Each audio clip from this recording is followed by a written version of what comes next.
Ilir Meta habit të madh e të vogël, lë pas mëritë e akmarrjet, i shtrin dorën Ramës. Presidenti i Republikës Ilir Meta i ka bërë sot thirrje Ramës që të mirëpres të gjitha propozimet konstruktive që i vijnë për përballimin e situatës ekonomike dhe sociale. Të gjitha idetë dhe propozimet realiste e konstruktive për përballimin e situatës ekonomike e sociale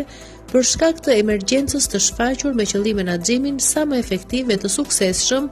duhen mirëpritur e studiuar me përgjegjësi dhe vizion në interesin më të mirë të vendit dhe qytetarit, jo vetëm tani, por dhe në perspektivën afatgjatë, shkruan Meta.